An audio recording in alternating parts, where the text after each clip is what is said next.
स्वराज्य टीव्ही, पर्याय आमचा, निवाडा तुमचा। पाझर तलावासाठी भूसंपादन प्रकरणात शासनातर्फे मोबदला मिळाला नसल्याने एका न्यायप्रविष्ट प्रकरणाला वेगळी वळण मिळाले असून प्रशासकीय यंत्रणेवर नामुष्की ओढावल्याचे पाहायला मिळाले।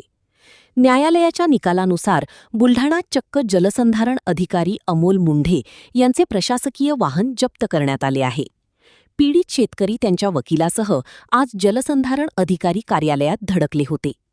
मोताळा तालुक्यातील गोतमारा कोऱ्हाळा शिवारात पाझर तलावाच्या निर्मितीसाठी 2009 मध्ये अनेक शेतकऱ्यांची जमीन संपादित करण्यात आली होती, परंतु शासनातर्फे संबंधित शेतकऱ्यांना मोबदला मिळाला नसल्याने त्यांनी मलकापूर दिवाणी न्यायालयात दावा दाखल केला होता।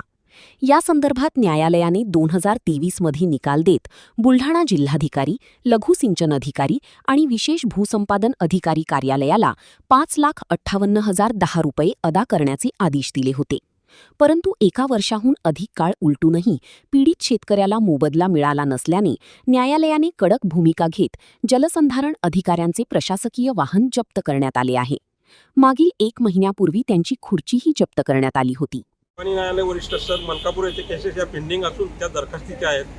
त्यामध्ये जिल्हा जलसंधारण अधिकारी यांनी त्यामध्ये पेमेंट रक्कम भराव्यास पाहिजे होती, पण ती त्यांनी भरलेली नसून याआधी त्यांची खुर्चीसुद्धा जप्त झालेली आहे। तरी आज रोजी आम्ही त्यांची जी शासनाची गाडी आहे ती जप्त करण्याची कारवाई करत आहोत। त्यामुळे त्यांनी लवकरात लवकर या शेतकऱ्यांचे पैसे भरावे ही विनंती आहे त्यांना। नेमका प्रकरण काय आहे?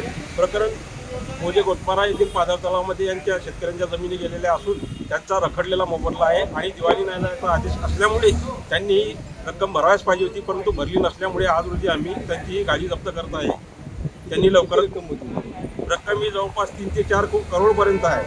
सर्व वर्षावर राहिले जवळपास 4 कोटीची रक्कम आहे।